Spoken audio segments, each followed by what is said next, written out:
Selamat malam Bapak Ibu semuanya yang terkasih dalam nama Tuhan Yesus Kristus. Kita mengucap syukur kalau pada malam hari ini kita masih diberikan kesempatan untuk boleh mengikuti PA pada malam hari ini. Sebelum kita memulai di dalam doa, kita akan pujikan satu pujian, Kau Tak Kulupakan.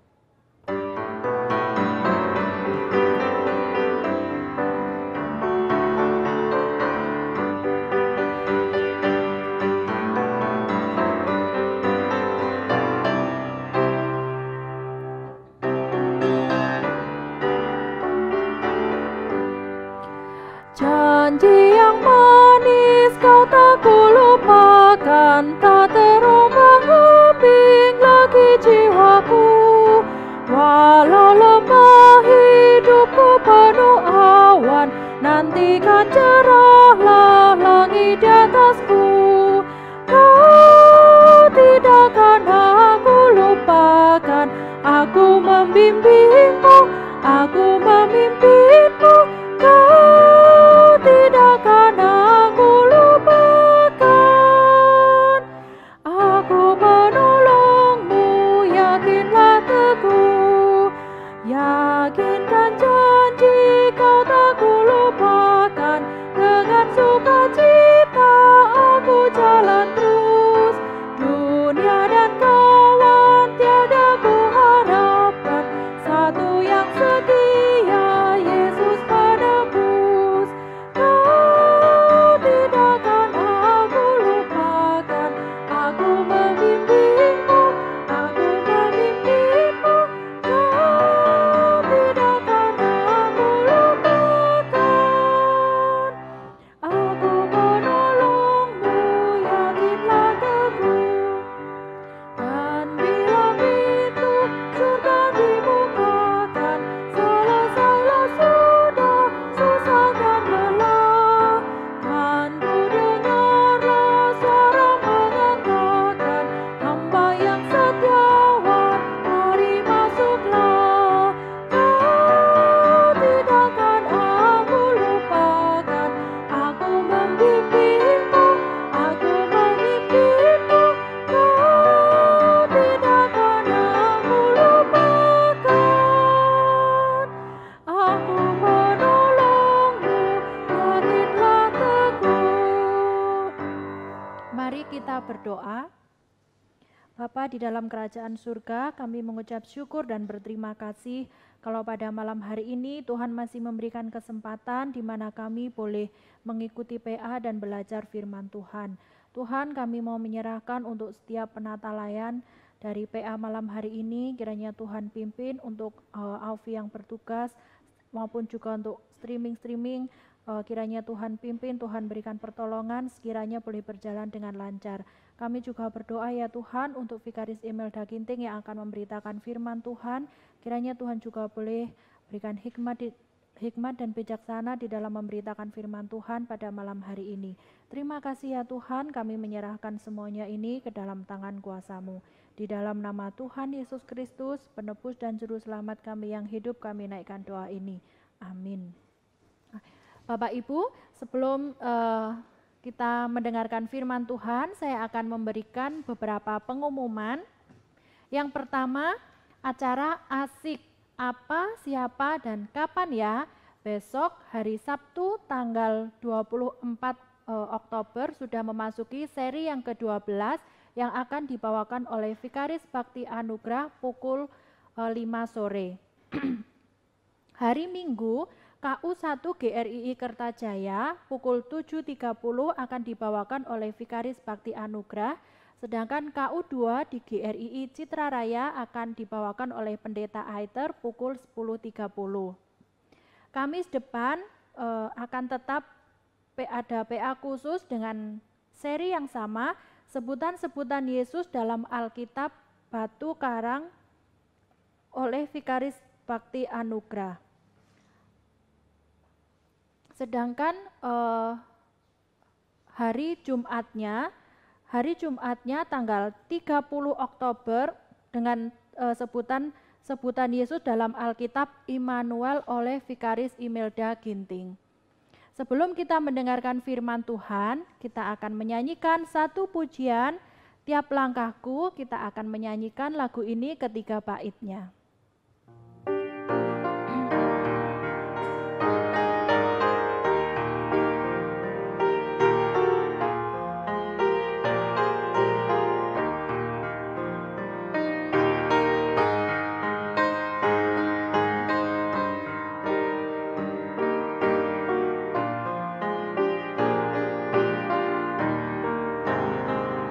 Tiap langkahku diatur oleh Tuhan, dan tangan kasih-Nya memimpinku. Oh, senangnya berjalan dengan Tuhan, takut kepadanya. Tiap langkahku, ku tahu Tuhan yang pimpin, ke tempat tinggiku dihantarnya. Hingga sekali nanti aku tiba di rumah Bapa surga yang bakal. Di waktu imanku mulai goyah, dan bila jalanku hampir sesat, ku pandang juru selamatku yang mulia. Aku kuat sebab Dia dekat. Tiap langkahku, ku tahu Tuhan yang pimpin, ke tempat tinggiku dihantarnya. Hingga sekali nanti aku tiba di rumah Bapa surga yang bakal. Di dalam Tuhan saja ku percaya, sebab di tangan-Nya hidup kekal.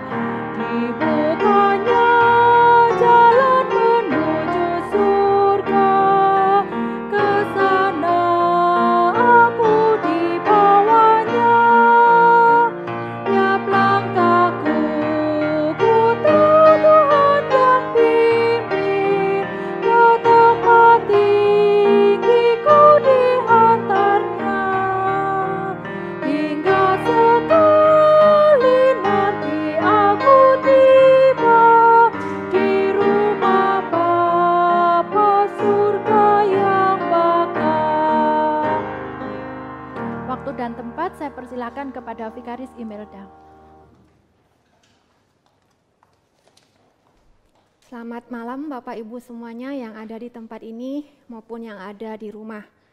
Puji Tuhan, kita bisa lagi merenungkan firman Tuhan pada hari ini, merenungkan mengenai sebutan-sebutan Yesus Kristus. Yesus Kristus berkata apa? Jikalau engkau melihat aku, maka engkau melihat Bapa.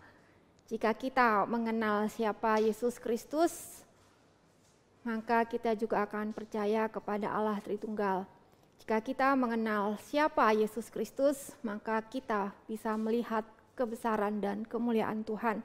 Kiranya Tuhan menolong kita, Bapak Ibu, kita sangatlah terbatas. Kita adalah manusia berdosa, tetapi Tuhan kita luar biasa. Biarlah Tuhan yang menolong kita di dalam segala keterbatasan dan kekurangan kita. Tuhan menolong kita sehingga kita dapat mengenal siapa Yesus Kristus dan menolong saya yang sangat terbatas. Mari kita berdoa. Tuhan, sungguh kami mengucap syukur semua manusia ciptaan Tuhan, tetapi tidak semua manusia dapat hadir di hadapan Tuhan, apalagi memanggil Tuhan dengan sebutan Bapa.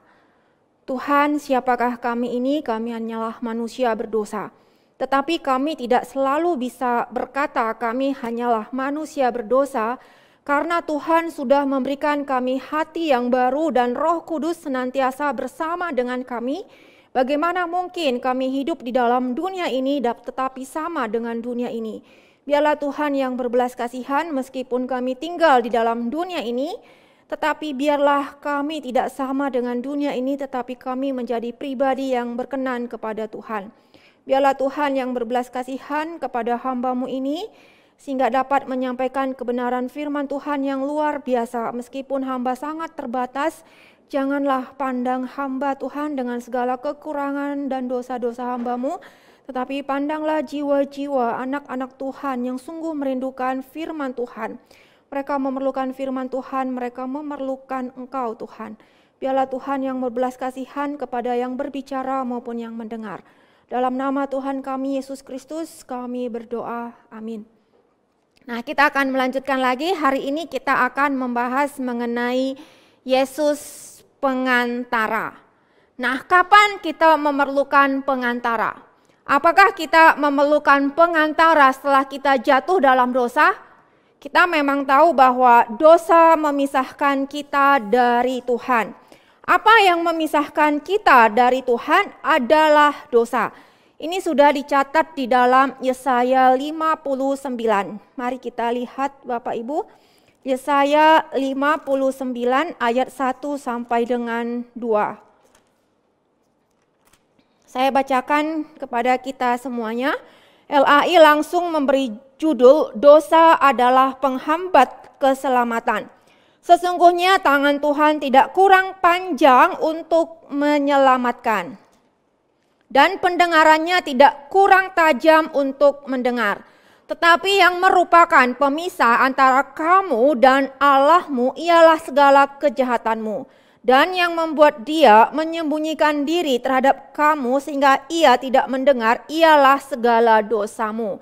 Apa yang memisahkan kita dengan Tuhan adalah segala kejahatan kita, dosa kita. Nah, tetapi kapan kita memerlukan pengantara? Setelah kita jatuh dalam dosa? Ternyata tidak, Bapak Ibu. Kita memerlukan pengantara bukan hanya setelah kita jatuh dalam dosa, tetapi sejak kita diciptakan ada pengantara. Coba bayangkan Bapak Ibu, ketika Tuhan menciptakan kita pun ada pengantara antara manusia dengan Tuhan. Karena secara kualitas kita memang berbeda. Dari sejak Tuhan menciptakan kita, Tuhan yang demikian agung, ada pengantara antara Tuhan dan manusia. Itu di dalam kondisi manusia belum berdosa. Apalagi setelah kita berdosa, Bapak Ibu, dan Tuhan juga memanggil manusia berdosa adalah sekutunya iblis dan musuhnya Tuhan. Nah, di sini kita lihat, nanti juga kita lihat pelan-pelan Bapak Ibu, memang dari Tuhan menciptakan manusia ada pengantara. Jadi sejak awal ada pengantara. Nah, kalau misalnya kita lihat dari Kejadian 1 ayat yang pertama Bapak Ibu, pada mulanya Allah menciptakan langit dan bumi. Siapa yang menciptakan langit dan bumi ini adalah Tuhan. Ada pribadi yang supranatural yang menciptakan dunia yang natural ini. Jadi dunia kita yang natural ini bukan ada dengan sendirinya, tetapi karena ada Tuhan yang Maha Kuasa yang menciptakan langit dan bumi. Dan setelah Tuhan menciptakan langit dan bumi, Dia tidak meninggalkan ciptaannya, tetapi Dia memelihara ciptaannya. Jadi mulai dari sejak Tuhan menciptakan langit dan bumi, kenapa langit dan bumi ada? Kenapa dunia natural dan materi ini ada? Karena ada kuasa yang supranatural. Nah, begitu juga setelah selesai diciptakan, kuasa yang supranatural itu tetap bersama dengan kita, tetap memelihara kita. Nah, kalau misalnya kita lihat sejak dari penciptaan Bapak Ibu, ini Allah Tritunggal, tiga-tiganya berbagian. Nah, kalau misalnya kita baca Alkitab kita, Allah berfirman, maka jadilah. Nah, contohnya misalnya Kejadian 1 ayat 6. Berfirmanlah Allah, jadilah cakrawala di tengah segala air untuk memisahkan air dari air. Maka langsung jadilah air. Jadi Tuhan berfirman, Tuhan menyatakan kehendaknya, dan ada kuasa yang menggenapkan kehendaknya. Nah, Bapak Ibu, kalau misalnya kita berbicara, kenapa kita berbicara? Karena kita ingin menyatakan kehendak kita, bukan? Misalnya kita berkata, saya mau makan. Nah, ada kehendak kita mau makan, maka kita ucapkan kalimat kita itu. Ucapan itu menyatakan kemauan dan kehendak. Maka ketika Tuhan berfirman, itu menyatakan Tuhan berkehendak. Allah Bapa ini berkehendak untuk menciptakan dunia ini. Allah Bapa berkehendak menciptakan alam semesta ini, dan Yesus Kristus, Allah Anak, ini mencipta dengan firman kebenarannya. Allah Anak mencipta dengan firman kebenarannya.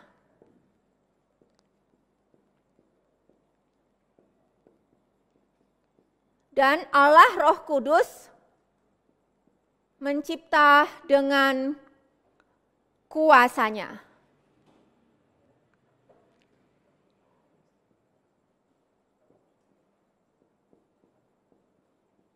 Nah, jadi di dalam penciptaan Allah Tritunggal bersama-sama mencipta. Allah Bapa berkehendak, Allah Anak mencipta dengan firman kebenarannya, dan Allah Roh Kudus mencipta dengan kuasanya. Nah, sekarang coba kita lihat Bapak Ibu dari Yohanes pasal yang pertama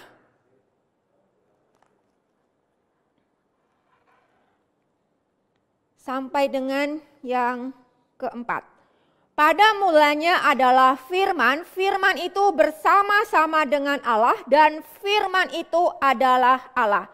Ia pada mulanya bersama-sama bersama dengan Allah. Perhatikan ayat yang ketiga. Segala sesuatu dijadikan oleh Dia. Nah, kalau misalnya kita lihat segala sesuatu dijadikan oleh Dia, Dia ini mengacu kepada firman, yaitu Yesus Kristus. Kita lihat Yohanes 1 ayat yang ketiga.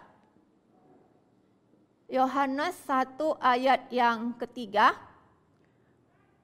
Saya bacakan kembali, segala sesuatu dijadikan oleh Dia, dan tanpa Dia tidak ada sesuatu pun yang telah jadi dari segala yang dijadikan. Jadi mulai dari ayat yang pertama sampai dengan yang kedua, ini berbicara tentang firman. Kemudian masuk di dalam ayat yang ketiga, segala sesuatu dijadikan oleh Dia. Jadi segala sesuatu dijadikan oleh Yesus Kristus. Segala sesuatu dijadikan, saya ulangin lagi Bapak Ibu, segala sesuatu dijadikan oleh Yesus Kristus.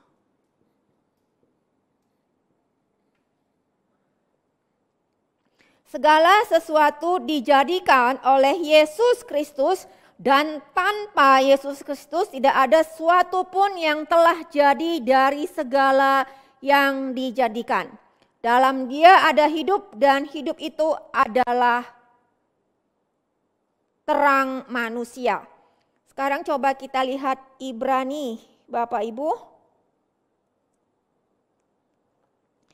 Ibrani pasal yang pertama Ibrani pasal yang pertama, ayat yang ketiga sampai dengan yang keempat.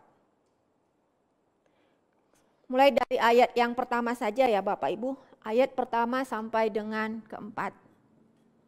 Saya bacakan, setelah pada zaman dahulu Allah berulang kali dan dalam berbagai cara berbicara kepada nenek moyang kita dengan perantaraan nabi-nabi. Maka pada zaman akhir ini ia telah berbicara kepada kita dengan perantaraan anaknya yang telah ia tetapkan sebagai yang berhak menerima segala yang ada. Jadi Yesus Kristus itu berhak menerima segala yang ada. Ini saya hapus dulu ya.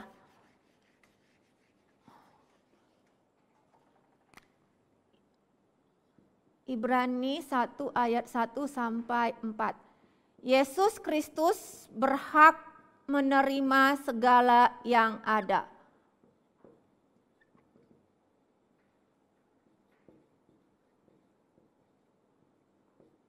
Yesus Kristus berhak menerima segala yang ada. Kenapa dia berhak menerima segala yang ada? Karena oleh dia Allah telah menjadikan alam semesta. Jadi alam semesta ini ada. Siapa yang membuat ada? Yesus Kristus.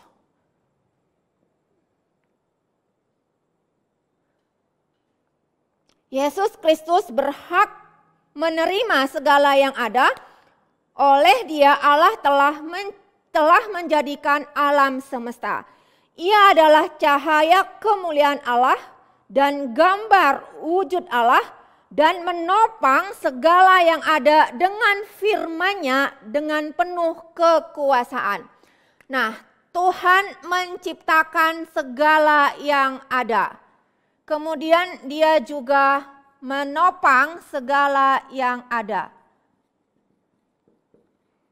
Yang pertama, Yesus Kristus menciptakan segala yang ada. Kemudian yang kedua, dia menopang segala yang ada. Saya ulangi lagi Bapak Ibu ayat yang ketiga. Ia adalah cahaya kemuliaan Allah dan gambar wujud Allah dan menopang segala yang ada dengan firman-Nya yang penuh kekuasaan. Nah, dan setelah ia selesai mengadakan penyucian dosa, ia duduk di sebelah kanan yang maha besar di tempat yang maha tinggi. Jadi ayat yang ketiga A ini Bapak Ibu, ia menopang dan dia menciptakan segala yang ada. Ini adalah untuk seluruh ciptaan. Tetapi memang setelah manusia jatuh dalam dosa, ia mengadakan penyucian dosa. Jadi Yesus Kristus juga menjadi juru selamat.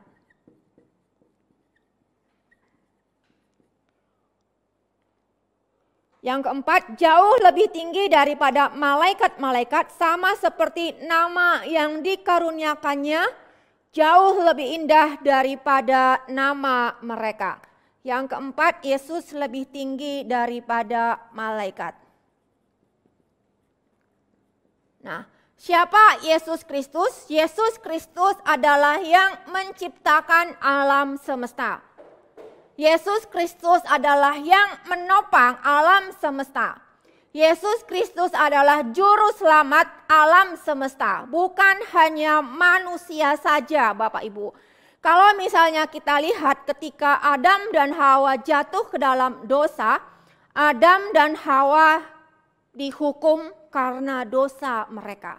Tetapi tanah juga dikutuk, bukan? Terkutuklah engkau tanah. Nah, ketika kita katakan tanah dikutuk, ternyata bukan hanya tanah saja yang mengalami dampaknya Bapak Ibu. Alam semesta ini mengalami dampaknya karena manusia jatuh ke dalam dosa. Nah, misalnya saja kalau kita lihat ada badai dan topan. Badai dan topan ini menakutkan bagi manusia. Tetapi nanti Tuhan akan memberikan kita langit yang baru dan bumi yang baru. Artinya apa? Alam tempat kita tinggal juga Tuhan pulihkan. Jadi juru selamat di sini ini adalah juru selamat manusia, sekaligus dia akan juga memulihkan alam semesta. Atau saya ringkas saja, dia akan memberikan kita dunia yang baru. Dia akan memberikan kita bumi dan langit yang baru. Kenapa Tuhan harus memberikan kita bumi dan langit yang baru? Bukankah bumi dan langit ini juga ciptaan Tuhan? Tetapi setelah kita jatuh di dalam dosa, kita adalah diberikan mandat oleh Tuhan. Manusia Tuhan berikan mandat untuk berkuasa atas alam semesta ini. Manusia dalam tanda petik adalah raja di dalam alam semesta ini.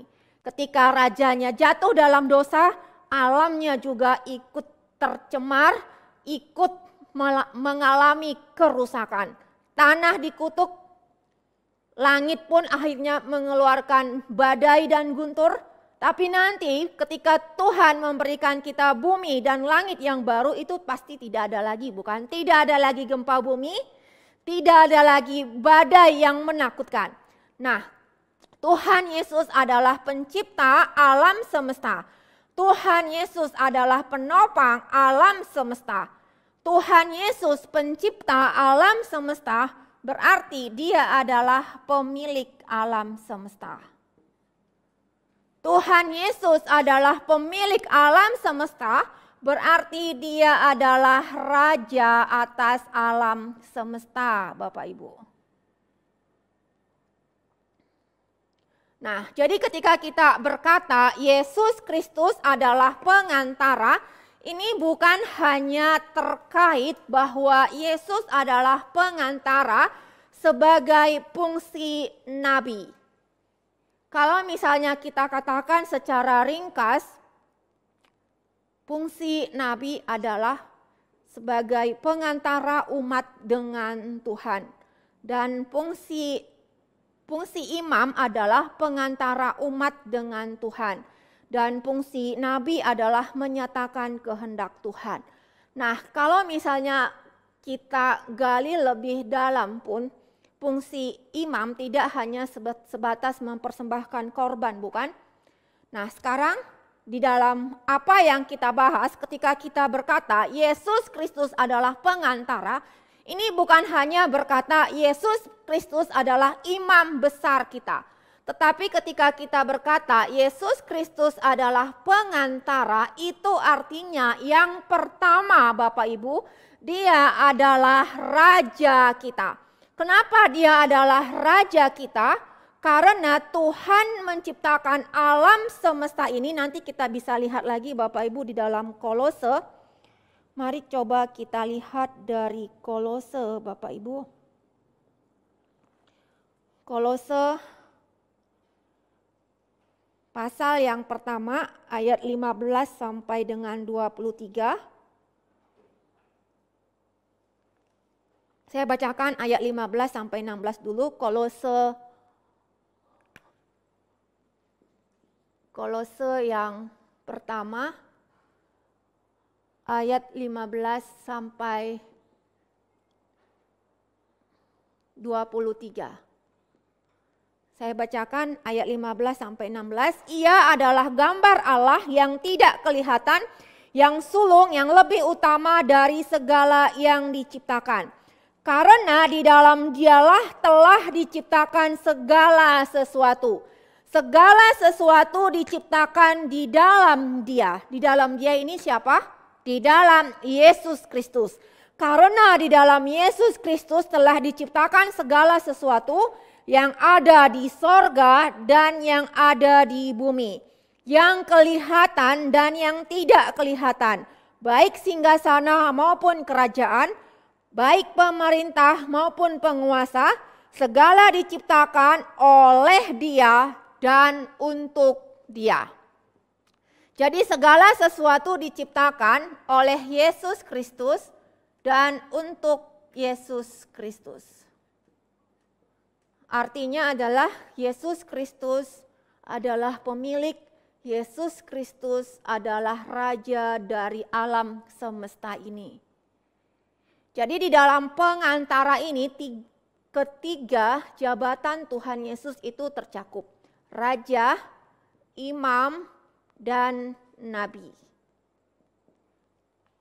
Nah, secara ringkas saja kalau misalnya kita lihat dari Ibrani 1 ayat 1 sampai 4 dan dari Kolose 1 ayat 16, karena di dalam Dialah telah diciptakan segala sesuatu yang ada di sorga dan yang ada di bumi, yang kelihatan dan yang tidak kelihatan. Jadi Yesus Kristus adalah kepala dari malaikat dan juga manusia. Segala sesuatu yang kelihatan dan yang tidak kelihatan itu diciptakan di dalam Tuhan Yesus. Baik kerajaan, pemerintah, penguasa, segala sesuatu diciptakan oleh Dia dan untuk Dia. Ini artinya Bapak Ibu, maupun kerajaan, pemerintah, penguasa, ini artinya segala sesuatu yang bisa kita lihat di dalam dunia ini, segala sesuatu yang kita anggap berharga, pemerintah, kerajaan, penguasa, segala sesuatu yang bagi kita itu berharga dan terhormat, itu semuanya diciptakan di dalam Yesus Kristus. Yesus Kristus menciptakan, Yesus Kristus menopang, dan Dia juga juru selamat, mempersembahkan dirinya sendiri bagi Tuhan, dan Dia menyatakan siapa Tuhan bagi kita. Saya ulangi lagi Bapak Ibu ayat yang ke-15. Ia adalah gambar Allah yang tidak kelihatan, yang sulung, lebih utama dari segala yang diciptakan. Nah, kalau misalnya orang Yahudi, Bapak Ibu, membaca kata yang sulung, mereka langsung mengerti maknanya. Kalau misalnya bagi kita, ya nggak tahu budaya masing-masing berbeda ya. Kalau misalnya bagi kita, mungkin sulung itu adalah urutan kelahiran. Bagi kita mungkin sulung ini adalah urutan kelahiran.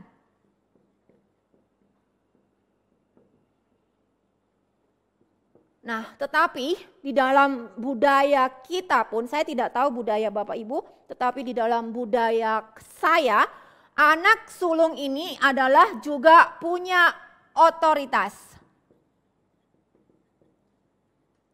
Kalau misalnya orang tua tidak ada, maka otoritas itu dipegang oleh anak sulung, bukan? Dan dia juga punya tanggung jawab. Nah, ini juga yang dicatat di dalam Alkitab, Bapak Ibu. Nah, kalau misalnya ketika dikatakan ia adalah gambar Allah yang tidak kelihatan, yang sulung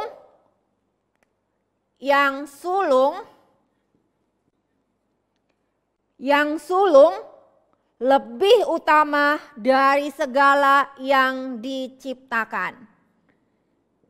Yang sulung ini lebih utama dari segala ciptaan. Kenapa dia lebih utama dari segala ciptaan? Karena dia punya otoritas atas seluruh ciptaan. Dia punya tanggung jawab atas seluruh ciptaan. Yesus Kristus yang sulung, yang lebih utama dari segala yang diciptakan. Dia punya otoritas, dia punya tanggung jawab. Dia punya otoritas karena dia adalah menjadi kepala, menjadi raja atas seluruh ciptaan. Tetapi dia juga sebagai kepala dan raja, dia juga bertanggung jawab atas ciptaan. Yang pertama, dia menopang ciptaan. Dia menopang ciptaan, Bapak Ibu, dan dia juga bertanggung jawab atas ciptaan. Ketika kita jatuh di dalam dosa, dia datang mempersembahkan dirinya kepada Tuhan. Jadi ketika kita katakan Tuhan punya otoritas, Tuhan punya tanggung jawab, ini dia benar-benar jalankan dua-duanya. Dia berotoritas atas ciptaan, dia mengirimkan nabi-nabi, dia menyatakan siapa Tuhan kepada kita. Nah, tadi kita sudah baca di dalam Ibrani Bapak Ibu, Tuhan pada zaman dahulu Allah berulang kali dalam berbagai cara berbicara kepada nenek moyang kita dengan perantaraan nabi-nabi. Siapa yang berbicara? Tuhan berbicara melalui nabi-nabi. Maka pada zaman akhir ini Ia telah berbicara kepada kita melalui perantaraan anaknya. Nah, kalau misalnya nabi-nabi hanya menyatakan siapa Tuhan, tetapi Yesus Kristus datang ke dalam dunia ini, Dia adalah Tuhan yang menyatakan siapa Tuhan. Tuhan sendiri yang nyatakan siapa Tuhan. Tuhan sendiri yang nyatakan siapa Tuhan. Yesus Kristus adalah pengantara kita, Dia raja kita, imam dan nabi. Nah, kita balik lagi di sini Bapak Ibu. Ia adalah gambar Allah yang tidak kelihatan. Kita tidak bisa melihat Allah. Dan kita juga tidak tahu seperti apa Allah. Tetapi Tuhan menyatakan siapa Allah kepada kita melalui Yesus Kristus.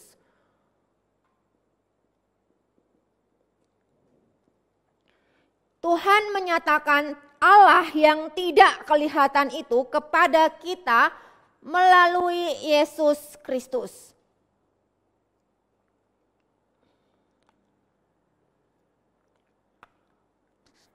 Kemudian kita lanjutkan lagi Bapak Ibu, Tuhan kita tidak bisa tahu siapa Dia, kita tidak bisa tahu karakternya seperti apa, kita tidak bisa tahu kehendak Tuhan dalam hidup kita seperti apa. Nah, kalau misalnya kita lihat ketika Tuhan menciptakan Adam dan Hawa di Taman Eden Bapak Ibu, ketika Tuhan selesai menciptakan Adam dan Hawa di Taman Eden, Tuhan berkata apa? Sungguh amat baik.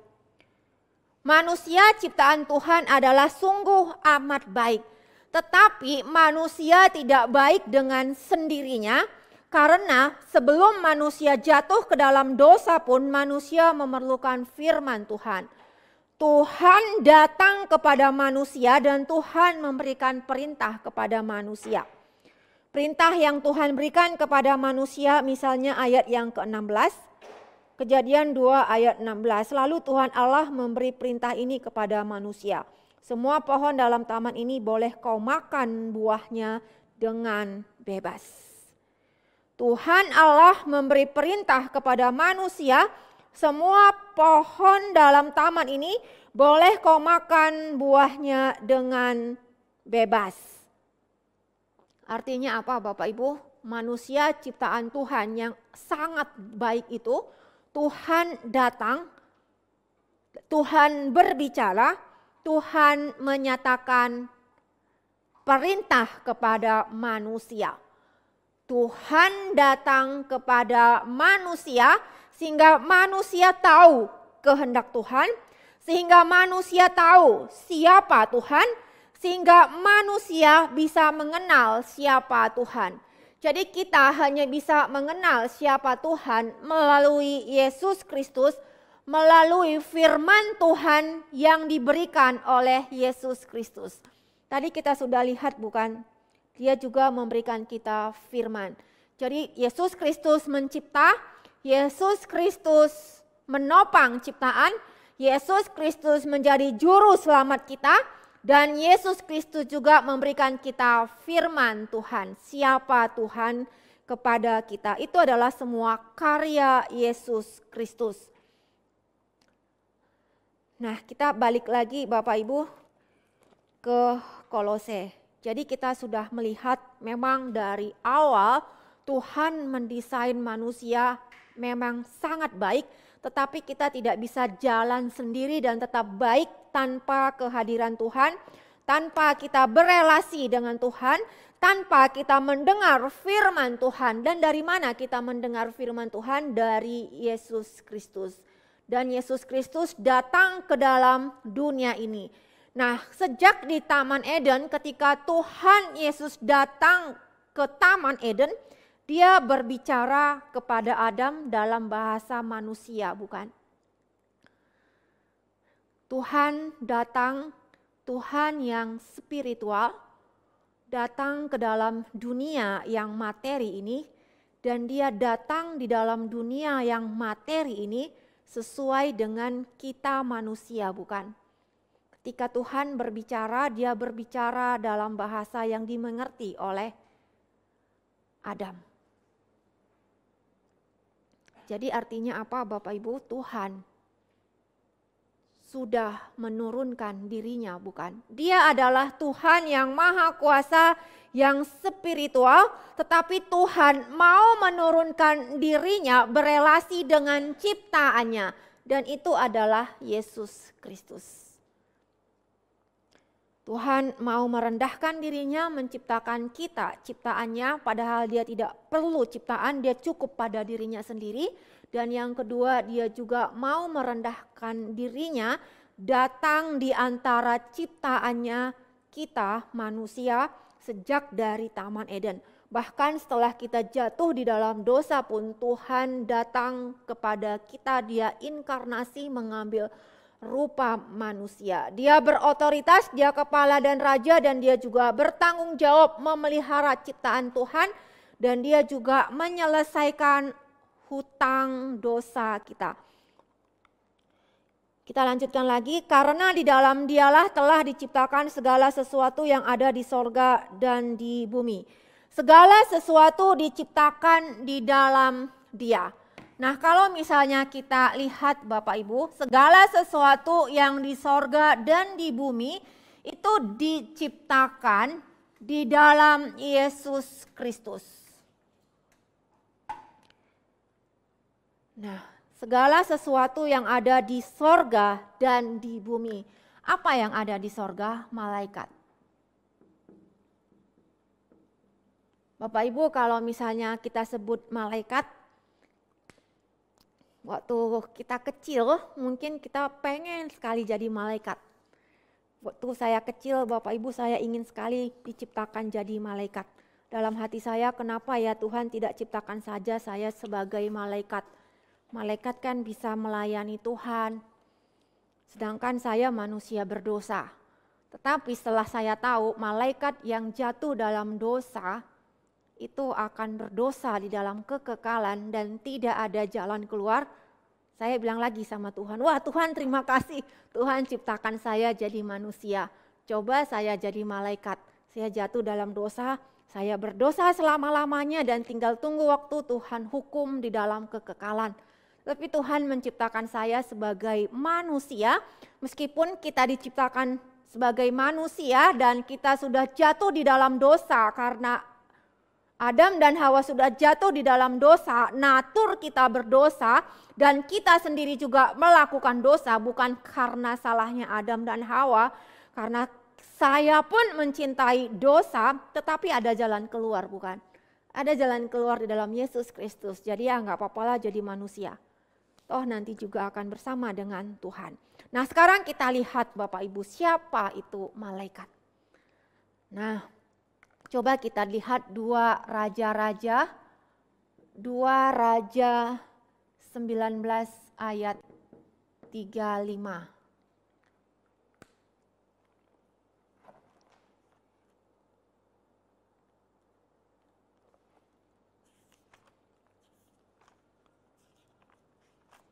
Dua Raja 19 ayat 35. Saya bacakan untuk kita semuanya Bapak Ibu. Maka pada malam itu keluarlah malaikat Tuhan, lalu dibunuhnyalah 185 orang di dalam perkemahan Asyur. Pada malam itu keluarlah malaikat Tuhan, lalu dibunuhnyalah 185.000 orang dalam satu malam. Dia membunuh 108.000 orang. Satu malaikat bisa membunuh 185.000 orang di dalam perkemahan Asyur.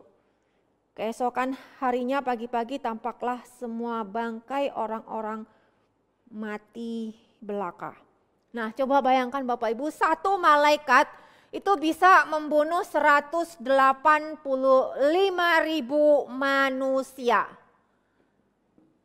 Jadi malaikat ini adalah luar biasa juga, bukan? Tetapi Yesus Kristus adalah kepala dari malaikat.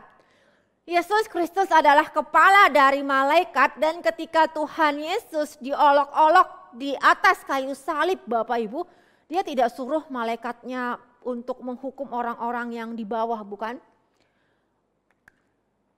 Tuhan Yesus menanggung penderitaan meskipun dia adalah kepala dari malaikat juga.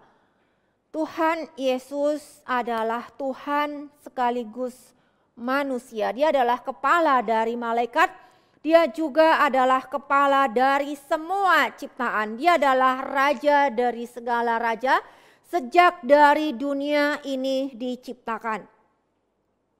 Jadi kalau misalnya kita baca Kolose 1 ayat 15 sampai dengan 18a, ini adalah mengenai penciptaan Bapak Ibu. Ini mengenai penciptaan. Saya lanjutkan lagi. Ia ada terlebih dahulu dari segala sesuatu, dan segala sesuatu ada di dalam Dia. Segala sesuatu ada di dalam Yesus Kristus, berarti Yesus Kristus menopang dan memiliki segala sesuatu. Ayat yang ke-18, ia adalah kepala tubuh yaitu jemaat. Ini sudah masuk ke gereja. Jadi 15, 16, dan 17 ini adalah mengenai penciptaan.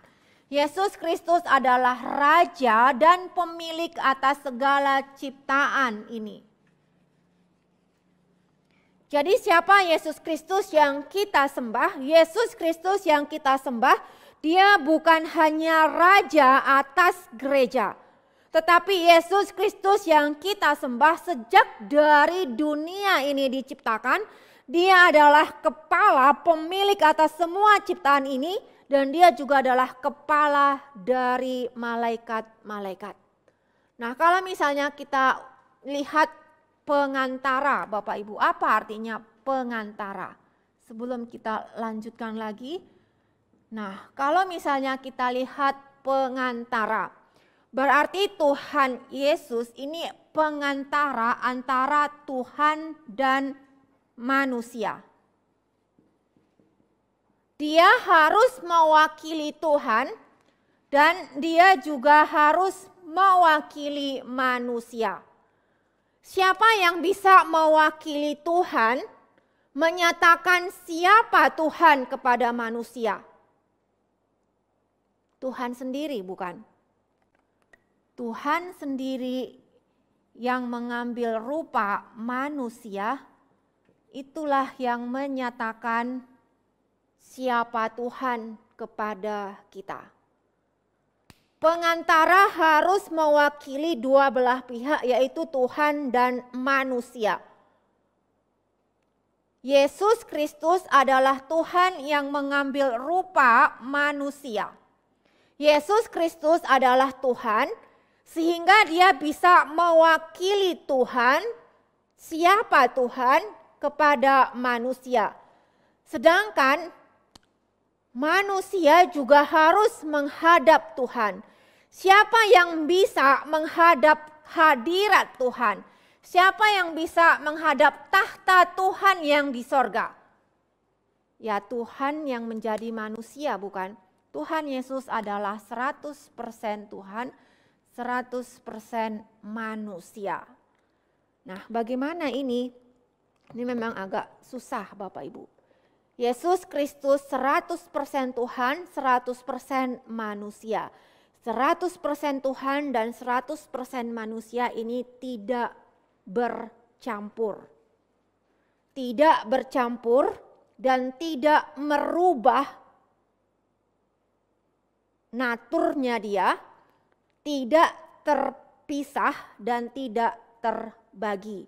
Jadi kalau misalnya kita lihat Yesus adalah 100% manusia, 100% Tuhan, itu adalah dua natur tetapi tidak bercampur, tidak berubah, tidak terbagi dan tidak terpisah. Yesus Kristus adalah 100% manusia, 100% Tuhan. Dia adalah satu-satunya pengantara seperti prakata kita di dalam 1 Timotius, dia adalah Tuhan yang menjadi manusia. Nah, pengantara.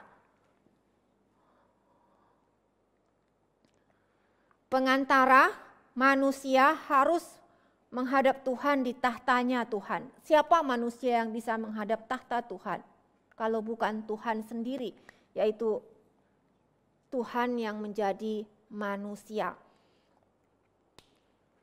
Nah, sekarang di sini kita sudah lihat bahwa Yesus Kristus itu pengantara, artinya dia adalah Tuhan yang menjadi manusia, Tuhan yang bisa mewakili Tuhan dan manusia, dan nantinya setelah kita jatuh di dalam dosa, pengantara ini juga sekaligus menjadi pendamai.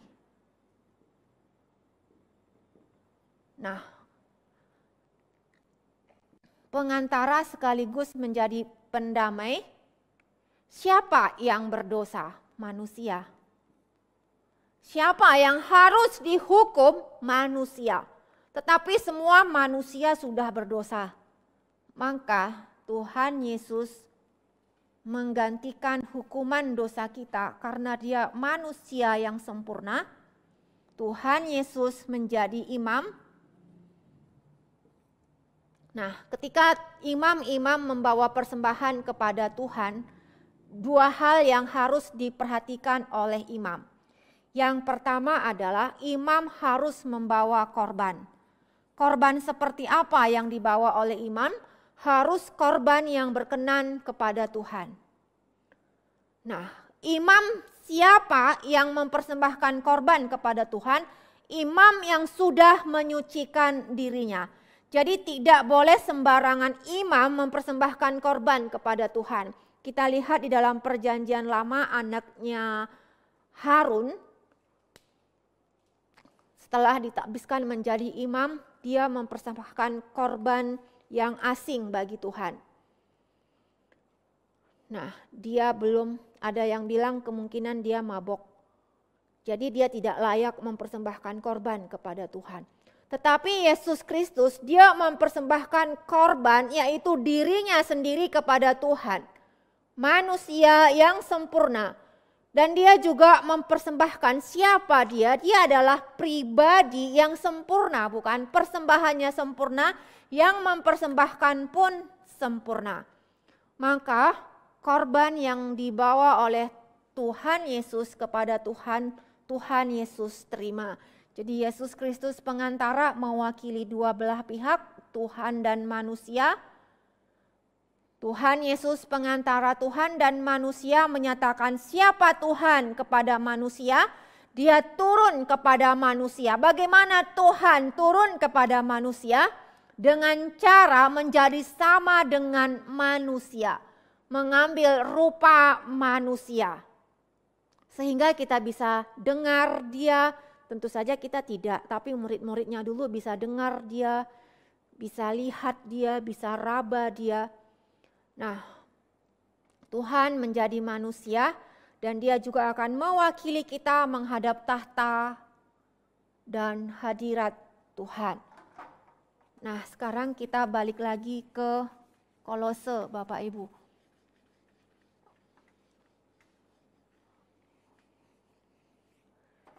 Nah, tadi kita sudah lihat bahwa Yesus Kristus adalah kepala dari seluruh ciptaan. Dia bukan hanya kepala atas kita gereja, tetapi dia juga adalah kepala atas seluruh ciptaan. Dan Yesus Kristus juga penopang seluruh ciptaan. Jadi bukan hanya dia memelihara kita umat pilihannya, dia juga memelihara seluruh ciptaan ini, Bapak Ibu. Jadi yang percaya kepada Tuhan dia topang, yang tidak percaya kepada Tuhan pun tetap Tuhan Yesus topang. Ajaran sesat Tuhan topang. Semua yang ada di dalam dunia ini dipelihara dan ditopang oleh Tuhan Yesus. Jadi kuasa yang menopang ciptaan ini, Yesus Kristus menciptakan dunia ini. Yesus Kristus menopang dan memelihara dunia ini. Dan setelah kita jatuh di dalam dosa pun Bapak Ibu, Yesus Kristus masih menopang dunia ini. Jadi dunia kita ini meskipun sudah jatuh di dalam dosa, dunia kita ini meskipun kita lihat mungkin menakutkan, kita takut ada gempa bumi, kita takut ada tsunami, kita takut ada gunung meletus, ada banyak sekali ketakutan kita di dalam dunia ini, tetapi dunia ini di dalam topangan tangan Yesus Kristus. Nah, hal baiknya adalah segala sesuatu di dalam topangan tangan Yesus Kristus. Dan di dalam dunia ini meskipun Tuhan yang menopang, dia membiarkan orang-orang jahat melawan Tuhan Yesus. Kenapa Tuhan Yesus membiarkan ada orang-orang jahat? Kenapa ajaran sesat terus berkembang? Kenapa Tuhan Yesus diam saja? Coba kita lihat Roma 2 ayat 4 sampai 6.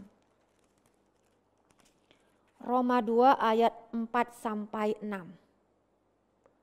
Saya bacakan, maukah engkau menganggap sepi kekayaan kemurahannya, kesabarannya dan kelapangan hatinya? Tidakkah engkau tahu bahwa maksud kemurahan Allah ialah menuntun engkau kepada pertobatan? Nah, kenapa Tuhan Yesus masih bermurah hati kepada kita yang umat pilihannya? Karena dia masih menuntun kita kepada pertobatan.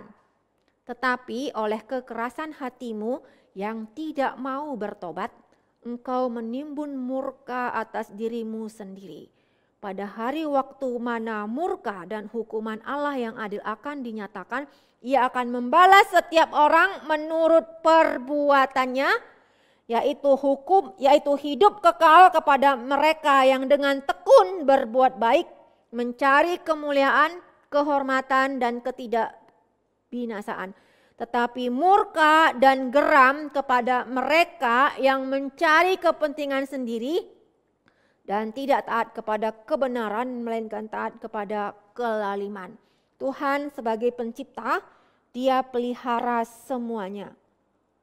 Tetapi bagi yang terus mengeraskan hatinya dan tidak mau bertobat, Tuhan berkata apa? Engkau menimbun murka atas dirimu sendiri. Pada hari waktu mana murka dan hukuman Allah yang adil akan dinyatakan. Murka Tuhan akan dinyatakan.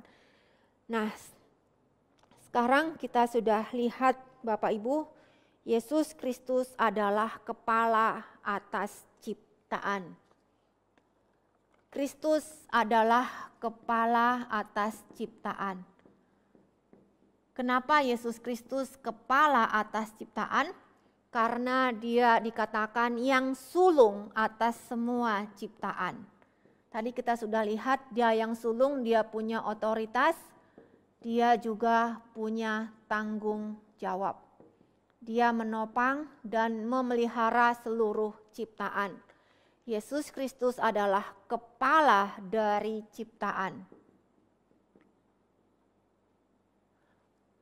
Kenapa Yesus Kristus kepala dari ciptaan? Karena dia menciptakan segala sesuatu, baik yang di sorga maupun yang di bumi, dan dia yang menopang segala sesuatu.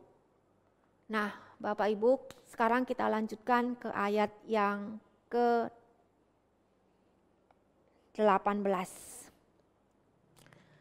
Nah, kalau misalnya sebelum lanjut ya, kalau misalnya kita katakan Kristus adalah kepala dari malaikat dan manusia.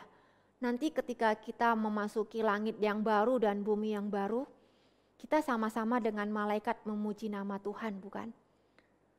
Kita bersama-sama dengan malaikat memuji nama Tuhan. Ini adalah buktinya bahwa Yesus adalah Raja dan Yesus adalah kepala dari semua ciptaan.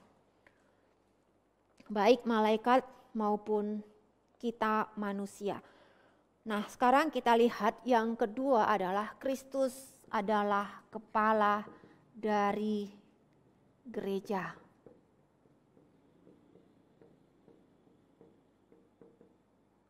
Kristus adalah kepala dari ciptaan, maka dia berhak akan menghakimi seluruh ciptaan.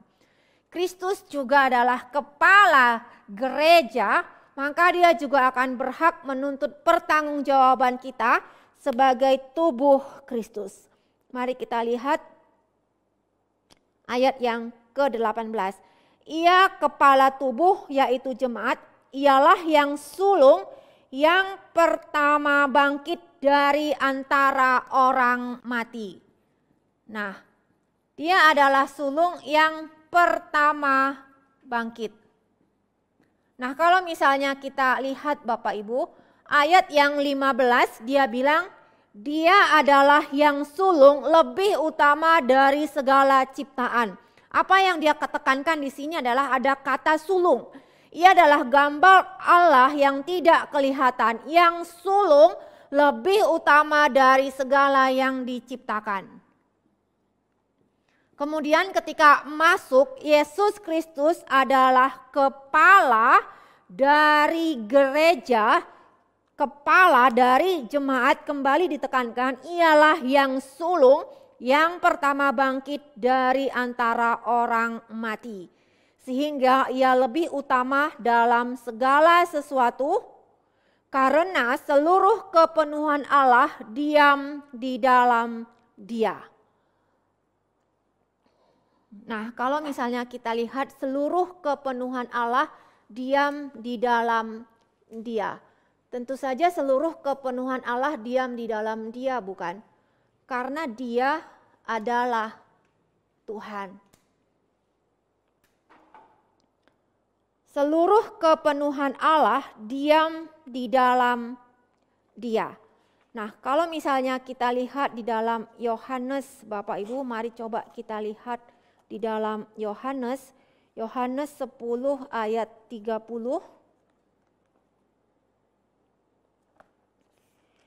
Yohanes 10 ayat 30. Segala kepenuhan Allah diam di dalam Kristus. Tadi kita baca segala kepenuhan Allah diam di dalam Kristus. Kenapa segala kepenuhan Allah diam di dalam Kristus?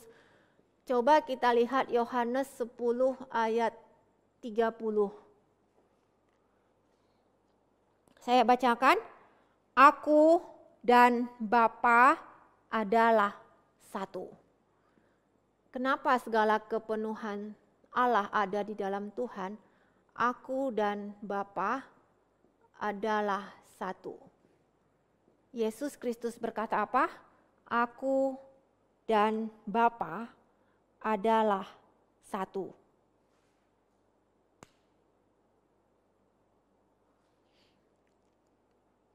Tetapi di dalam Yohanes 14 ayat 28, Yesus berkata apa Bapak Ibu? 14 ayat 28. Yohanes 14 ayat 28. Dia berkata, kamu telah mendengar bahwa aku telah berkata kepadamu, aku pergi, tetapi aku datang kembali kepadamu. Sekiranya kamu mengasihi aku, kamu tentu akan bersuka cita karena aku pergi kepada Bapa-Ku, sebab Bapa lebih besar dari aku. Yesus berkata, aku dan Bapa adalah satu. Tetapi kemudian dia berkata, Bapa lebih besar dari aku. tetapi segala kepenuhan Allah ada di dalam aku. Kenapa Bapa lebih besar daripada Tuhan Yesus? Karena Tuhan Yesus mengambil rupa manusia, rupa hamba. Coba kita lihat lagi 16 ayat 28. Yohanes 16 ayat 28, Bapak Ibu. Aku datang dari Bapa, aku datang ke dalam dunia ini, aku meninggalkan dunia ini dan pergi kembali kepada Bapa. Yesus berkata, aku datang dari Bapa. Dia datang dari Bapa dan dia akan kembali lagi kepada Bapa. Karena Bapa dan aku satu. Dia datang dari Bapa. Segala kepenuhan Tuhan ada di dalam dia. Tetapi kenapa dia katakan di sini Bapa lebih besar? Karena Tuhan mengambil rupa manusia menjadi sama seperti kita. Dan ini dilakukannya dengan kerelaan, bukan dengan paksaan, Bapak Ibu. Dengan kerelaan dia mengambil rupa manusia untuk menggenapkan kehendak Bapa, untuk menebus manusia berdosa. Nah, sekarang kita lanjutkan lagi di dalam Kolose tadi. Yesus sebagai pengantara di dalam ciptaan, Yesus sebagai pengantara di dalam juga gereja Tuhan. Kita lanjutkan lagi yang Kolose, Bapak Ibu. Ayat yang ke-20. Dan oleh dialah ia memperdamaikan segala sesuatu dengan dirinya, baik yang ada di bumi maupun yang ada di sorga. Sesudah ia mengadakan pendamaian oleh darah salib Kristus. Nah, kalau misalnya kita lihat yang ayat 20 ini, Bapak Ibu, oleh dialah ia memperdamaikan segala sesuatu dengan dirinya, baik yang ada di bumi maupun yang ada di sorga. Yang di sorga adalah Tuhan, yang di bumi adalah manusia. Sesudah ia mengadakan perdamaian oleh darah salib Kristus. Nah, kalau misalnya kita lihat darah, Allah Bapa tidak hanya melihat darah yang tercurah, bukan, tetapi juga adalah kerelaan Allah Anak untuk taat.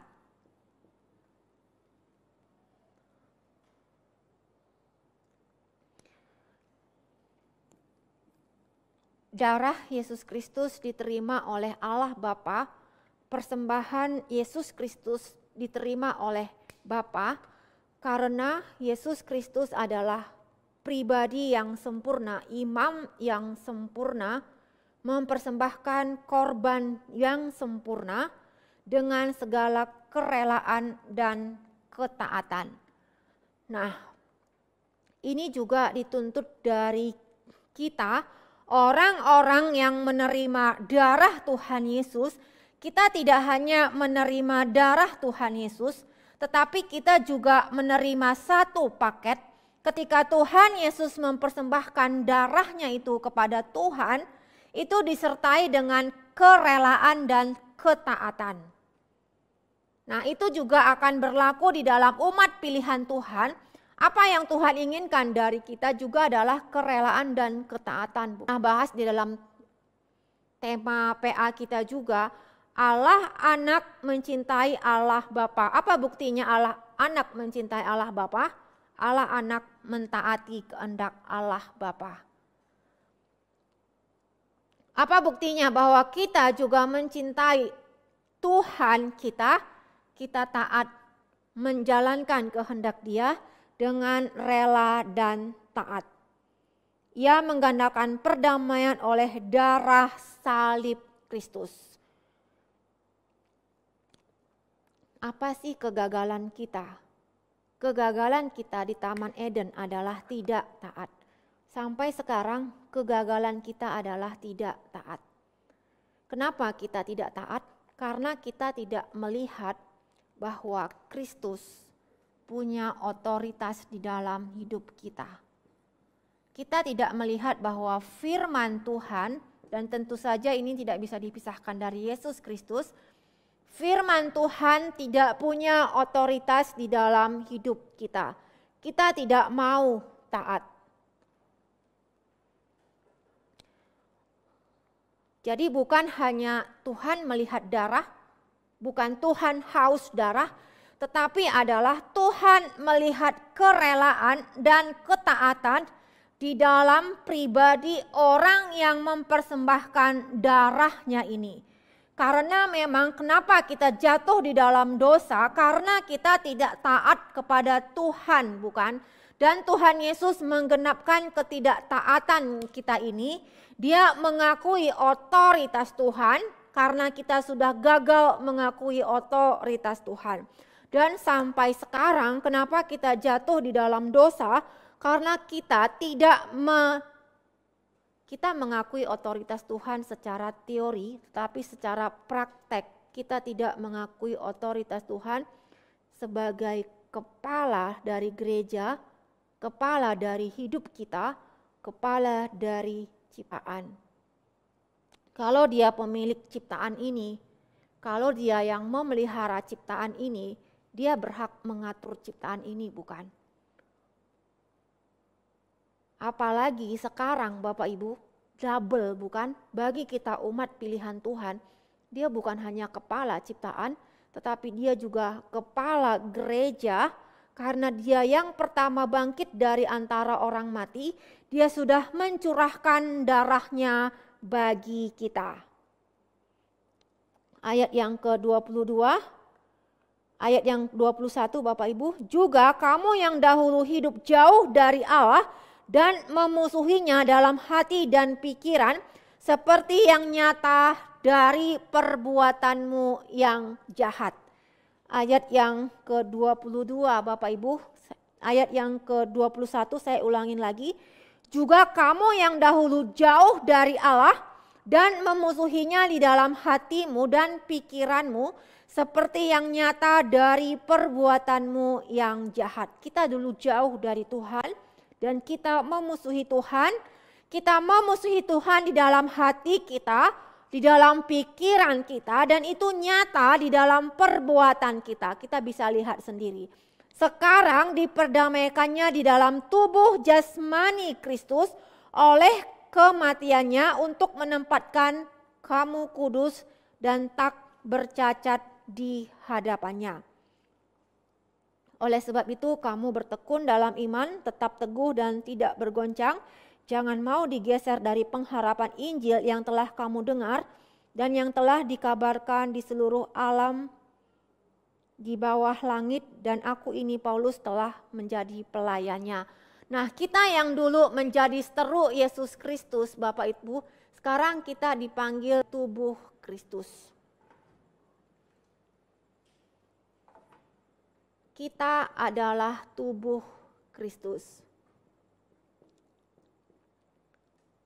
Sedangkan Kristus adalah kepala.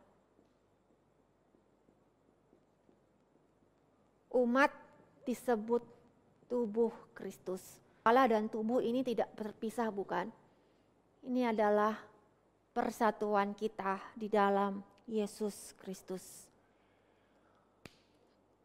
Kita dipersatukan di dalam Yesus Kristus. Kristus adalah kepala kita dan kita adalah tubuhnya.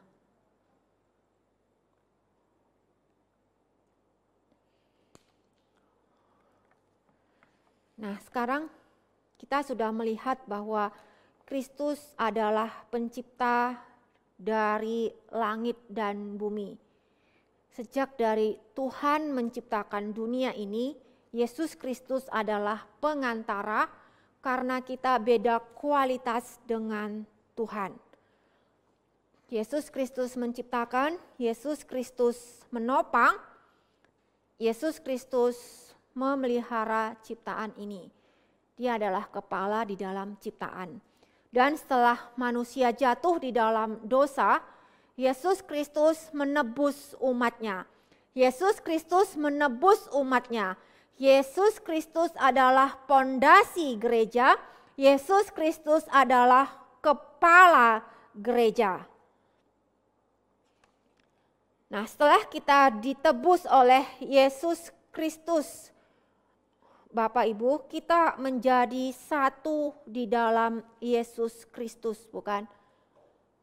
Kita menjadi tubuh Yesus Kristus dan Yesus Kristus menjadi kepala kita. Setelah Tuhan Yesus menebus kita, kita menjadi ciptaan yang baru. Kita menjadi ciptaan yang baru, bukan hanya dikembalikan seperti sebagaimana Adam dan Hawa di Taman Eden, Bapak Ibu. Adam dan Hawa di Taman Eden itu masih di dalam posisi masih bisa berdosa. Statusnya masih bisa berdosa. Tetapi status kita sudah dibenarkan, bukan? Status kita sudah dibenarkan. Dan nanti kelak di dalam sorga kita sudah tidak bisa berdosa. Tetapi ini sudah milik kita, bukan? Status kita sudah dibenarkan. Ini sudah melampaui apa yang diterima oleh Adam dan Hawa di Taman Eden. Dan nanti kita akan tidak bisa lagi berdosa ketika Tuhan, lihat Bapak Ibu, ketika Tuhan menciptakan dunia ini, Tuhan siapkan dulu semua kebutuhan kita, bukan? Dia siapkan dulu dunia ini, baru nanti dia ciptakan manusia. Tetapi Bapak Ibu, untuk dunia, langit dan bumi yang baru, Tuhan siapkan manusianya dulu. Nanti Tuhan berikan kita langit dan bumi yang baru.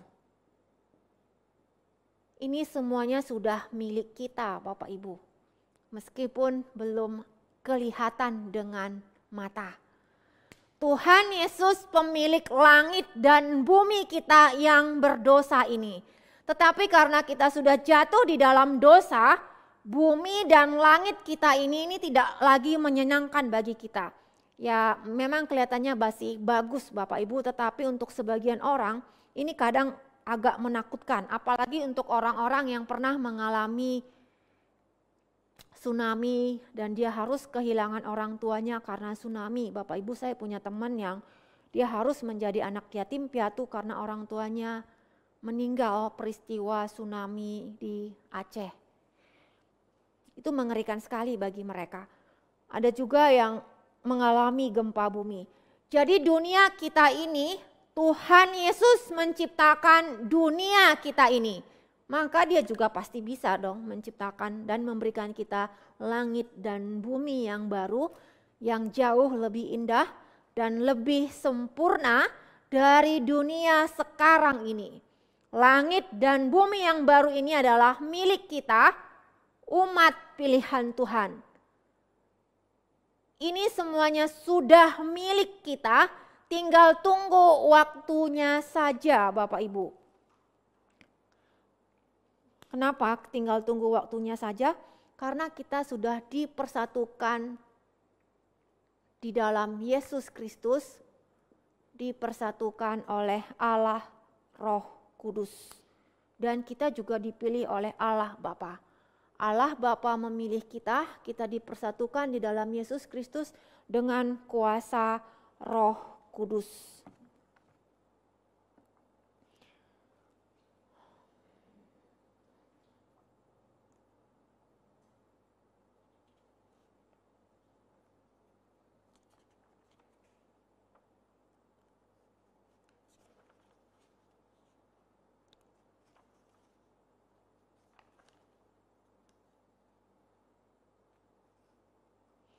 Coba kita lihat Bapak Ibu 2 Petrus 1 ayat 4. 2 Petrus 1 ayat 4.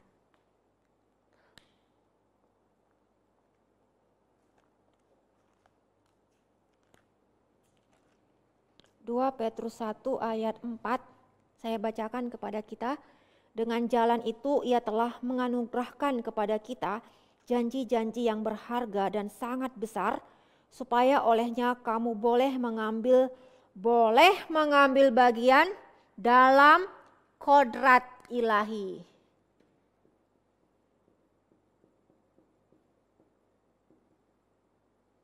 Petrus berkata apa Bapak Ibu?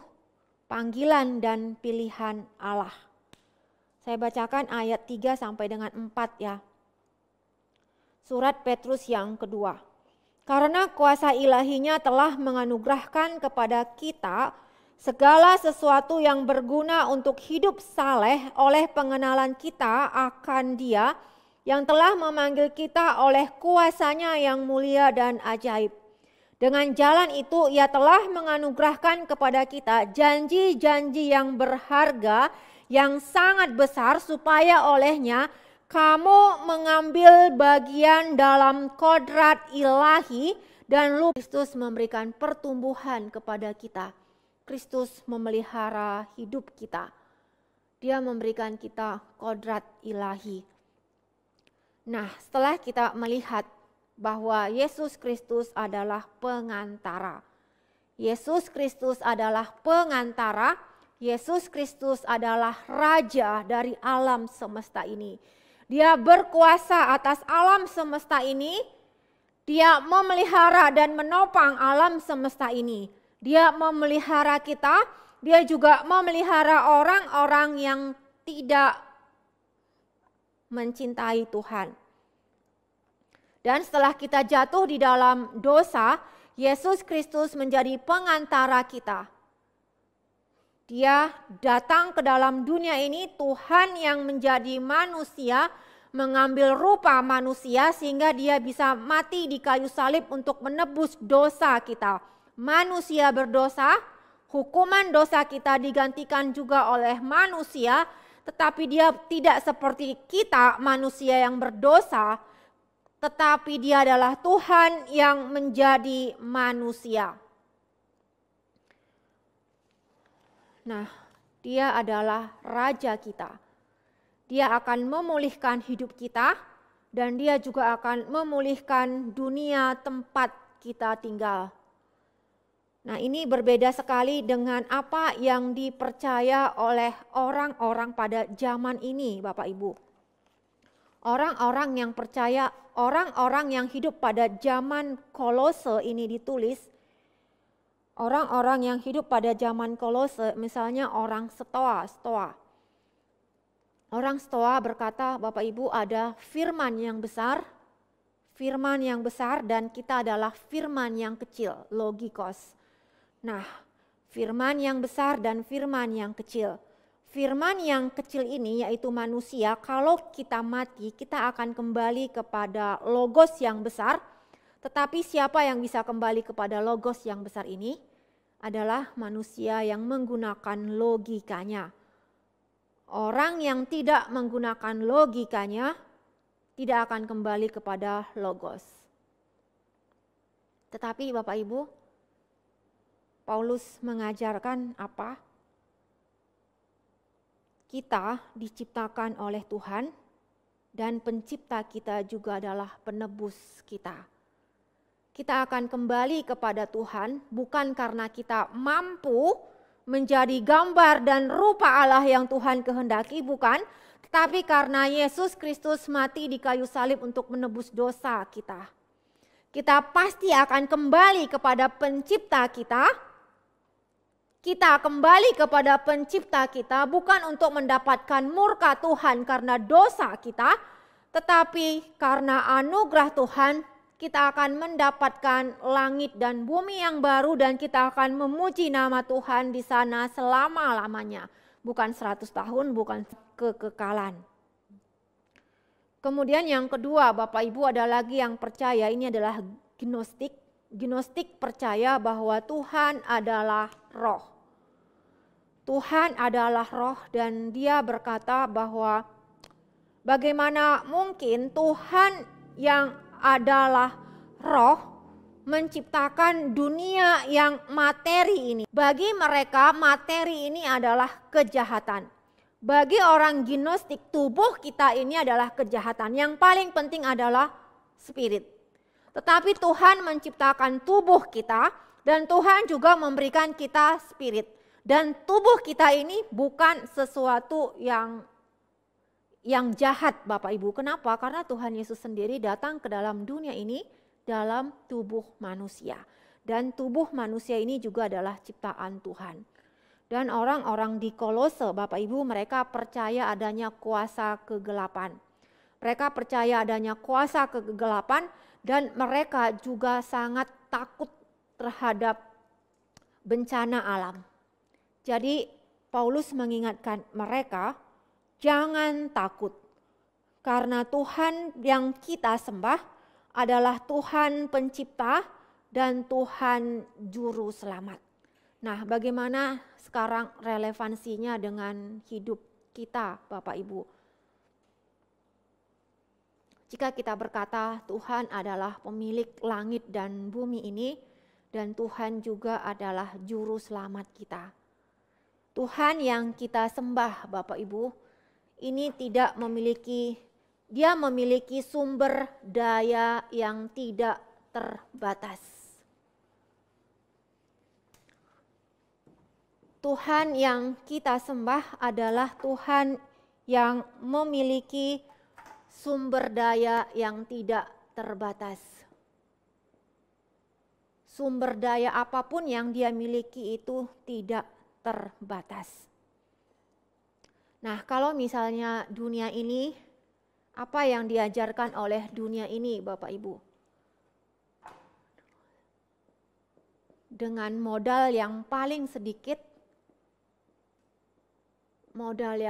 sedikit dapat untung besar. Tetapi Tuhan yang kita sembah adalah Tuhan yang memiliki sumber daya yang tidak terbatas. Dia akan memberikan kepada kita pemeliharaan yang cukup, yang akan tetap. Di dalam perjanjian lama ada yang berkata begini Bapak Ibu, Tuhan janganlah biarkan saya menjadi miskin, nanti saya mencuri. Jangan juga biarkan saya menjadi kaya, nanti saya lupa nama Tuhan. Jadi Bapak Ibu, Tuhan kita itu adalah Tuhan yang punya sumber daya yang sangat melimpah.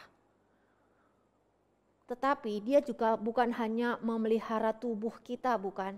Dia juga pelihara jiwa kita. Dia pelihara iman kita.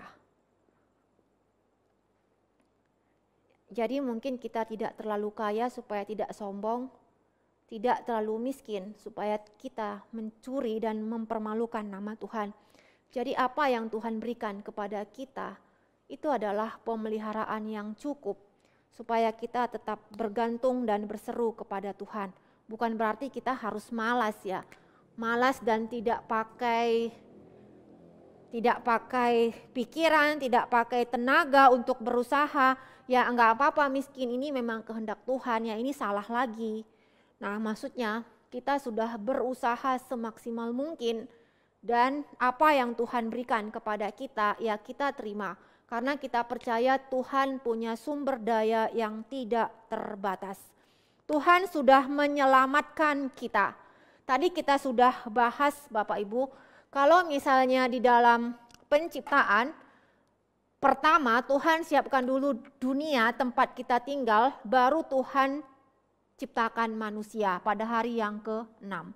Tetapi di dalam langit dan bumi yang baru Tuhan siapkan dulu manusianya, baru nanti Tuhan akan berikan kita langit dan bumi yang baru. Nah sekarang kita masih tinggal di dalam dunia yang berdosa. Manusia yang Tuhan sudah selamatkan masih tinggal di dalam dunia yang berdosa. Untuk apa Tuhan menempatkan kita di dalam dunia yang berdosa ini? Untuk menjalankan fungsi kita sebagai gambar dan rupa Tuhan. Gambar dan rupa Tuhan. Untuk menyatakan siapa Tuhan yang menciptakan dunia ini. Untuk menyatakan siapa Tuhan yang menjadi juru selamat kita. Bapak Ibu, Pendeta David Tong berkata demikian pada saat acara konvensi internasional yang baru-baru kemarin itu. Dia bilang seperti ini, Bapak Ibu. Kenapa orang-orang tidak tertarik dengan kekristenan? Karena yang pertama, karena kita juga hidupnya sama seperti dunia ini. Dunia ini mengejar keuntungan bagi diri sendiri, kita pun orang Kristen mengejar keuntungan bagi diri sendiri. Yang kedua, dia berkata apa Bapak Ibu? Tuhan memanggil kita menjadi umat pilihan Tuhan bukan hanya sekedar supaya etika kita menjadi benar, tetapi bagaimana dengan prestasi kita? Maksudnya apakah apa yang kita kerjakan ini berguna bagi masyarakat dan apa yang kita kerjakan ini memberikan dampak bagi masyarakat? Ketika dia berkhotbah itu saya tanya teman saya, itu hanya dia yang pantas mengkhotbahkannya. Kenapa Bapak Ibu? Kalau misalnya kita lihat ya, Rebecca Tong, dia juara 1 bukan konduktor. Siapa dia orang Kristen?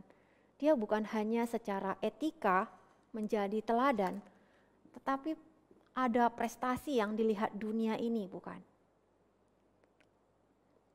Begitu juga misalnya dengan Pak Tong, dia bukan hanya sekedar etika, itu teladan, dia juga punya prestasi yang luar biasa. Dan itu semuanya dia kerjakan bukan dengan malas-malasan, itu dengan sangat rajin bukan. Saya berkata kepada teman saya, hanya dia yang berhak berkata demikian. Saya tidak berhak berkhotbah demikian. Maka ketika saya berkata ini, Bapak Ibu, saya menyatakan bahwa ini adalah perkataan dari pilihan Tuhan. Prestasi enggak punya, etika pun enggak punya. Nah kalau begitu sebenarnya kita milik Tuhan atau milik siapa? Ini sebenarnya tangisan juga buat saya Bapak Ibu. Kemudian yang kedua Bapak Ibu, ketika Tuhan memanggil kita mempersembahkan jiwa-jiwa kepada Tuhan. Ketika Tuhan berkata, pergilah ke seluruh dunia dan jadikanlah murid-muridku. Sebelum kita mempersembahkan jiwa-jiwa kepada Tuhan yang meskipun itu adalah karya Roh Kudus, kita harus mempersembahkan diri kita dulu, diri kita terlebih dahulu kepada Tuhan bukan?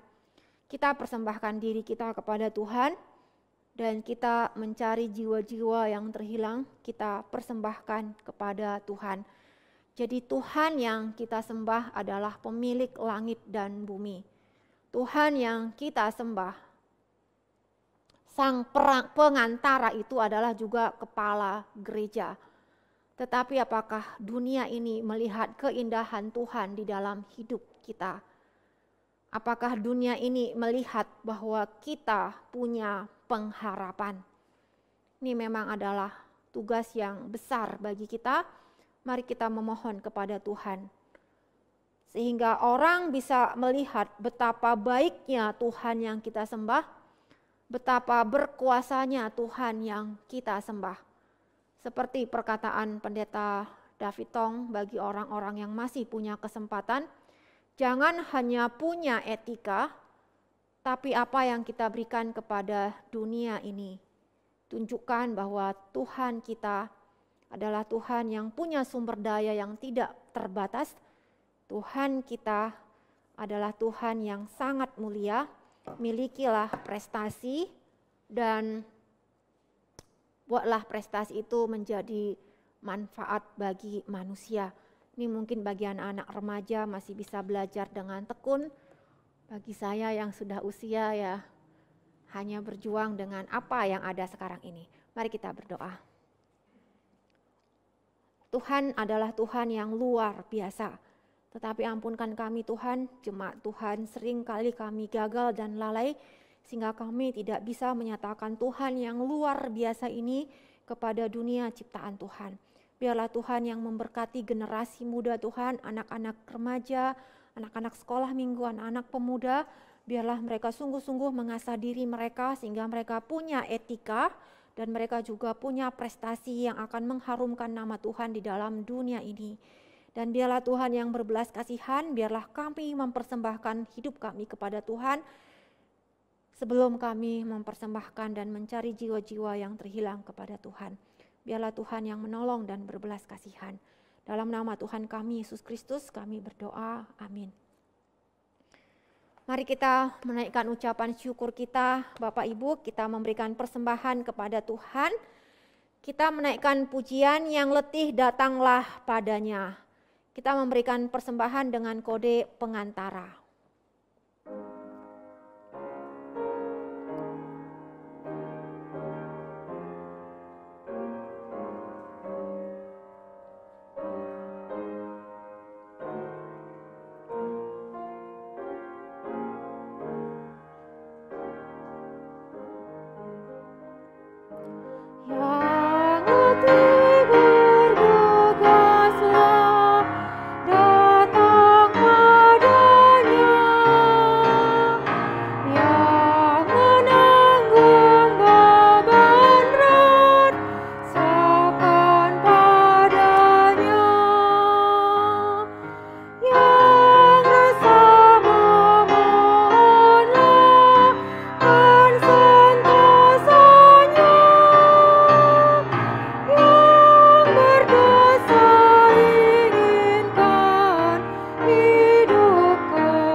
Mari kita berdoa, Bapak Ibu.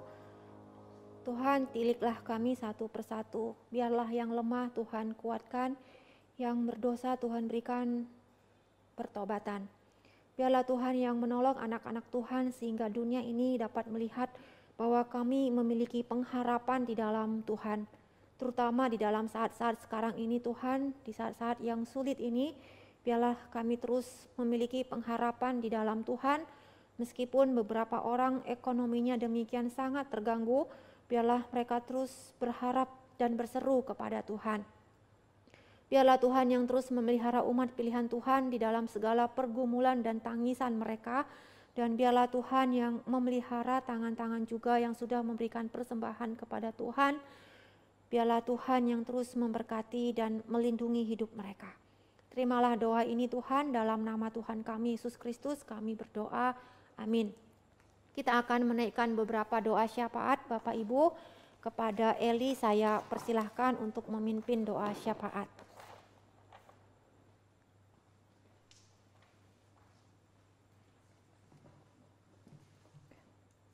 Mari kita mempersiapkan diri untuk pokok-pokok doa syafaat yang akan kita naikkan.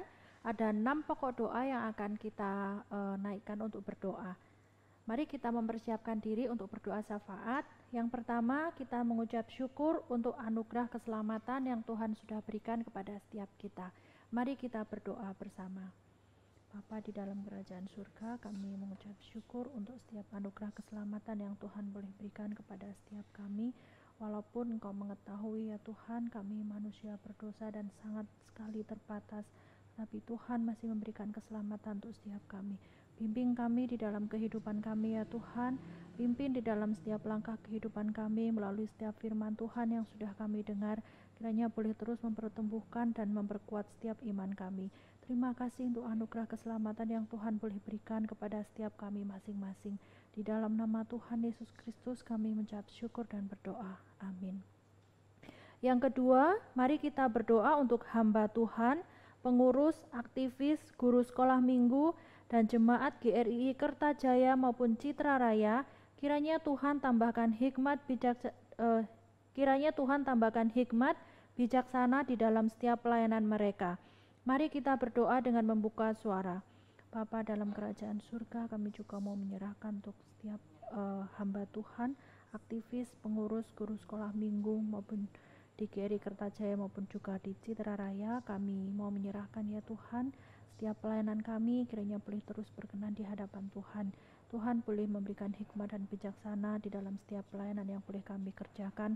Kiranya kami boleh melihat Tuhan, bukan melihat manusia di dalam setiap pelayanan kami. Pimpin dalam kehidupan kami ya Tuhan, dalam kerohanian kami, untuk kami boleh memberikan yang terbaik untuk Tuhan. Terima kasih ya Tuhan, di dalam nama Tuhan Yesus Kristus kami mengucap syukur dan berdoa. Amin. Yang ketiga, mari kita berdoa untuk seminar reformasi tanggal 31 Oktober 2020. Kita berdoa untuk pembicara, kita juga berdoa untuk panitia, dalam humas juga, dan alat-alat yang boleh dipakai untuk acara streaming. Mari kita berdoa dengan membuka suara. Bapa dalam kerajaan surga, kami juga mau menyerahkan untuk seminar reformasi yang akan dilaksanakan 31 Oktober 2020. Kami mau berdoa ya Tuhan, kiranya Engkau boleh pimpin, berikan hikmat dan bijaksana untuk pembicara, khususnya sendiri untuk pendeta Stephen Tong yang akan memimpin. Biarlah kiranya Tuhan yang boleh berikan pertolongan di dalam setiap persiapan yang dilaksanakan. Kami juga berdoa ya Tuhan untuk panitia, khususnya juga di dalam humas, untuk boleh menjangkau orang-orang di dalam mengajak seminar reformasi ini. Tuhan, kiranya kami boleh menggunakan kesempatan ini untuk kami boleh mengajak setiap orang-orang untuk boleh mengikuti, untuk boleh mengerti apa arti reformasi di dalam zaman ini. Kami juga mau menyerahkan ya Tuhan untuk alat-alat streaming yang akan dipakai untuk Aufi nanti. Biarlah kiranya Tuhan juga yang boleh lancarkan dan berikan pertolongan. Terima kasih ya Tuhan, kami mau menyerahkan untuk seminar reformasi ini ke dalam tangan kuasa-Mu. Di dalam nama Tuhan Yesus Kristus kami mengucap syukur dan berdoa. Amin. Yang keempat, mari kita berdoa untuk proses surat izin pembangunan GRII Citra dan Sekolah Logos dan rencana pembangunan berikutnya. Mari kita berdoa dengan membuka suara. Bapa di dalam kerajaan surga, kami memohon belas kasihan kepada Tuhan, kiranya Tuhan yang boleh pimpin untuk proses pembangunan daripada gereja Citra maupun juga Sekolah Logos.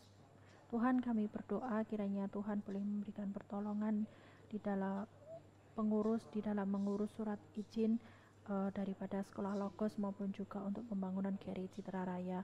Kiranya Tuhan yang boleh pimpin, berikan pertolongan untuk para pengurus ya Tuhan, di mana kami juga boleh rendah hati di dalam mengurus semua perizinan yang akan dipakai untuk izin sekolah Logos nanti.